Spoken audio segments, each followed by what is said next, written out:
Welcome back to the Deep Dive. Today we are getting into the invisible architecture of your life. We are. We're talking about habits. And it's just staggering when you think about it. I mean, up to 40, maybe 50% of what you do every single day, it's just an automatic behavior. Exactly. They're the silent engine. And a habit is really just an energy-saving solution to a problem your brain sees over and over again. It all runs on a loop, right? A four-step loop, always. You have the cue, which is the trigger Yeah. that leads to a craving. Then the response, the habit itself. And finally, the reward. So today, our mission is to really master that very first step, the cue. That's right. It's all about the first law of behavior change. Make it obvious. Because you can't change what you don't see. And that's the thing, so much of this happens non-consciously. We're just not aware of it. Well, your brain is fundamentally a prediction machine. It's constantly scanning, analyzing, and learning to highlight the cues that matter. To save energy. To save energy. It's an evolutionary advantage. You don't want to have to consciously decide how to tie your shoes every single morning. No, of course not. But that non-conscious pattern recognition, I mean, it can be unbelievably powerful. Oh, absolutely. I was just fascinated by that story of the paramedic at a family gathering. Yes. Her father-in-law feels totally fine, but she takes one look at him and says, "We have to go to the hospital now." And she couldn't even explain why. It's the perfect illustration. Her brain, after years and years of seeing patients, has learned to spot this incredibly subtle pattern in the blood distribution in his face. A sign of a major artery blockage. A life-threatening one. Her non-conscious mind saw the cue long before her conscious mind could articulate the data. It literally saved his life. It's the same reason a military analyst can spot an enemy missile on a radar screen that looks identical to everything else. Repetition builds expertise. It trains the brain to see what others miss. But, and this is the big but, there's a danger to that automaticity. There is. That's the paradox. Once a habit is fully formed, the non-conscious mind takes over. And that can lead to some classic errors. Like the retail clerk who was so used to cutting up old gift cards that on autopilot she just took a customer's credit card and snipped it right in half. Exactly. Or the former preschool teacher who, years later in an office job, kept asking her adult coworkers if they'd washed their hands after using the bathroom. The cue is still there. The cue is there, and it triggers the old, now totally irrelevant habit. And the problem is, these cues for our bad habits are everywhere, and they become invisible. The TV remote, the notification icon on your phone. Right. And this is the core principle we have to start with. If a habit remains mindless, you cannot expect to improve it. It all has to start with awareness. Okay, so how do we do that? How do we drag these automatic habits into the light? We start with a very simple tool, and it's just about observation. It's called a habits scorecard. This is the list, right? This is the list. You literally write down every single thing you do on autopilot from the moment you wake up. Wake up, check phone. Hit snooze, make coffee, brush teeth, everything. You'll be surprised how long that list gets. I remember when I first did this, I thought I had maybe, 20 habits. The list was double that before I even left the house. That's the point. And once you have that list, you score it. A plus, a minus, or an equal sign. A plus for a habit with a net positive outcome, a minus for a negative one, and equals for neutral things, like putting on your shoes. I think it's important to find good and bad here. It's not about being a bad person if you eat a cookie. Absolutely not. It has nothing to do with morality. The only question that matters is, does this habit cast a vote for or against the person I want to become? That's the standard. That's a powerful way to frame it. Okay, so the scorecard tells me what I'm doing, but how do I catch myself in the act? For that, we use a technique that makes awareness an active process, not just a passive list. It's called pointing and calling. This is from the Japanese railway system. It is. Which is one of the safest and most punctual in the world for a reason. Operators physically point at a signal and say out loud, "Signal is green." They point at the speedometer and call out the speed. Right. It seems a little silly, but it forces a non-conscious habit into the conscious mind by engaging your eyes, your hands, your mouth, your ears, and the results are incredible. It reduces errors by something like 85%. And cuts accidents by 30%. Yeah. So for you, you can do the same thing. When you feel that urge to grab your phone out of boredom, you stop and you say it aloud. I'm about to pick up my phone because I feel bored, and this will stop me from doing my work. Precisely. You make the consequence real. You say, I'm about to eat this cookie, and eating it will make me gain weight and hurt my health. It gives you that critical pause, that moment of choice. Okay, this is where it gets really interesting. We've built awareness. Now we move to action. We need to create obvious cues for the good habits we actually want. And the two most powerful cues we have are time and location. Which brings us to implementation intentions. It's such a simple idea, but it's incredibly effective. You're just making a plan in advance for when and where you'll act.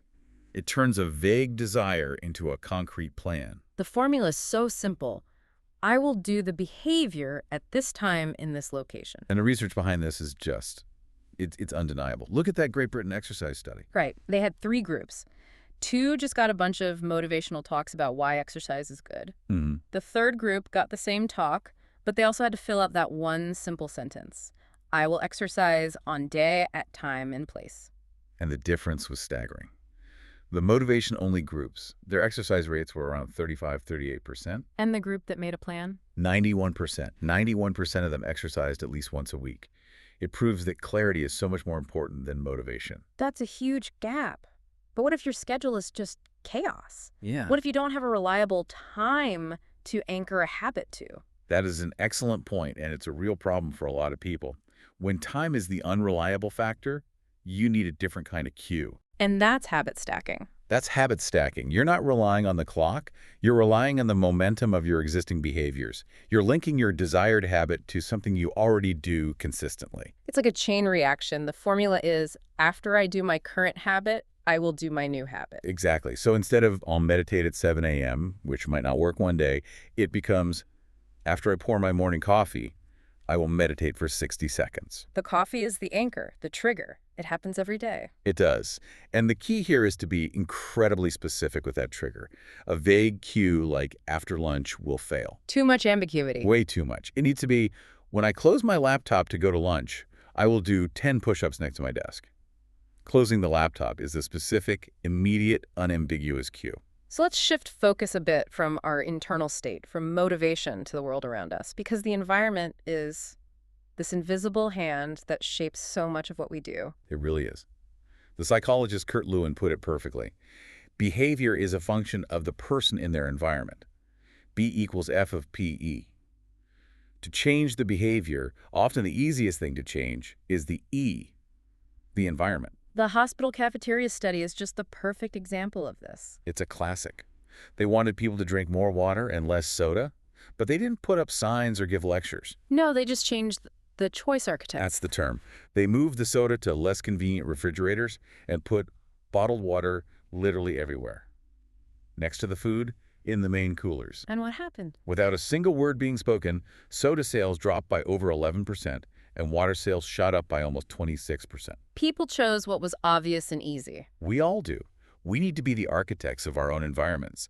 Think about the Dutch houses with the electrical meters. Oh, right. If the meter was in the main hallway where you saw it every day. You used 30% less energy than if it was hidden in the basement. Making the consequence obvious changes the behavior. It doesn't have to be a huge change either. The fly in the urinal at the Amsterdam airport. A tiny sticker. Just a tiny visual cue that dramatically reduces spillage and cleaning costs. It directs behavior without a single instruction. So for you listening, this means putting your vitamins right next to the coffee machine, leaving your guitar on a stand in the middle of the living room, not in its case in the closet. Make the path of least resistance the one you want to follow. And this brings up the idea of context, that specific places get tied to specific habits. Yes. The strategy here is one space, one use. If your couch is where you watch TV and eat dinner and answer emails and nap, you're fighting a war of competing cues. That's why the Insomniac study worked. They told people the bed is only for sleeping. If you can't sleep, get up and go to another room. They were retraining the brain to create one strong association. Bed equals sleep. It's always easier to build a new habit in a new context than to fight old cues in a familiar one. So we've talked about making good habits obvious. Let's flip it. How do we break bad habits? You apply the inversion of the first law.